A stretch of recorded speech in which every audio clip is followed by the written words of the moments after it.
বিন্নাকান্দিৰ চাৰিং গাঁও পঞ্চায়তৰ ব্যতিক্ৰমী পদক্ষেপ পঞ্চায়তত কেতিয়াও নেদেখা নুশুনা কাম আৰম্ভ কৰিছে নৱনিৰ্বাচিত হৈ দায়িত্ব লোৱা সভানেত্ৰীগৰাকীয়ে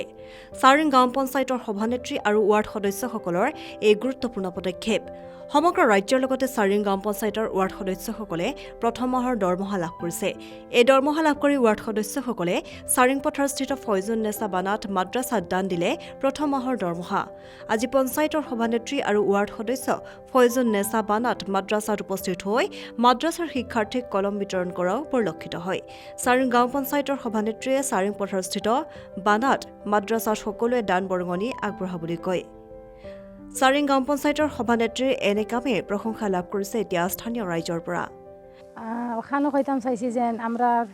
ইলেকশনও আমরা রাইজে আমরা জিকাইছেন আমরা জিতিছি জিতার বাদে আমরা ফার্স্ট টাইম দরমহা হামাইছি 3-4 দিন আগে ওয়ার বাদে আমার ওয়ার্ড মেম্বার সব আমরা মিলিয়া বইছি বই একটা বালা সিদ্ধান্ত আনছি যে আমরা বানাত মাদ্রাসাত আমরা আল্লাহর ওয়াস্তে দান সদকা একটা করি আমরা দরমহা গুণ দেই আর মাদ্রাসাত আমরা আলোচনা করছি যে একটা বস্তু যে একটা বালা বস্তু একটা দেই যাতে আমরা দেই আমরা খরইয়া যে আইবা তারারও ওলা দেওয়ার যে উৎসুকতা থাকবো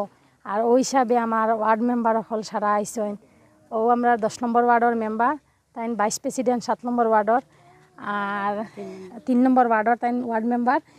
আর ওই লাগে 8 নম্বর ওয়ার্ড মেম্বার আর আমার 2 নম্বর ওয়ার্ডর মেম্বার যেন তাই বিশেষ একটা কারণ উপস্থিত নাই কিন্তু আমার ভাই আছেন কাজিম ভাই তাই 2 নম্বর ওয়ার্ডর নমিনি আর আমি সভানেত্রী দান বরঙ্গিতা করছি আমরা মাদ্রাসার রুমর তল ফ্লোর আর কি ডালাই দিবা লাগি তারা একটা জরুরত আর কি জরুরতটা আমরা সলভ করবা লাগে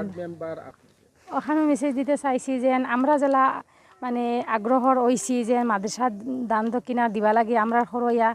সারা সবে আগবাড়িয়া জেলা মাদ্রাসাত যে কোনো একটা অনুদান দিয়া মাদ্রাসারে উন্নত করিয়া আমরা সৰুতা বালা ফৰিয়া বালা একটা জিও কৰবা লাগে ওগু আমৰা চিন্তাধাৰা কৰছি উপস্থিত হয়েছো আপোনালোকে নিশ্চয় জানে যে গোটেই অসমৰ লগতে আমাৰ চাৰিংপথাৰ গাঁও পঞ্চায়তৰ যিসকল কৰ্মী আছে সভাপতি আদি কৰি ৱাৰ্ড সদস্য গোটেইকেইজনৰ চেলাৰী ক্ৰেডিট হৈছে আৰু সেই হিচাপে আমাৰ চাৰিং গাঁও পঞ্চায়তৰ সভানেত্ৰী আবিদা বেগমৰ নেতৃত্বত তেখেতসকলে এটা বৈঠক দিছিল আৰু সেই বৈঠকত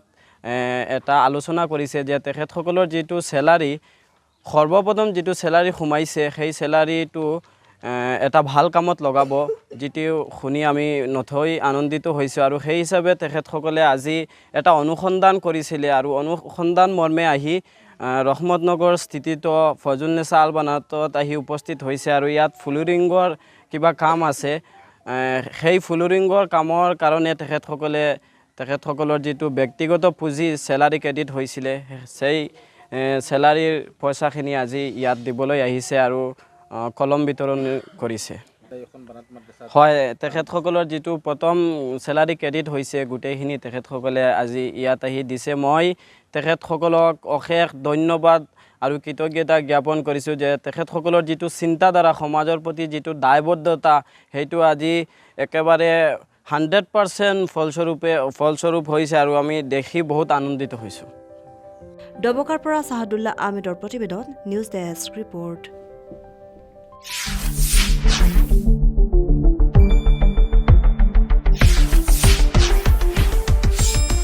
শুদ্ধ আৰু বিস্তৃত বাতৰিৰ বাবে চাই থাকক নিউজ ডেস্ক ৰিপৰ্ট।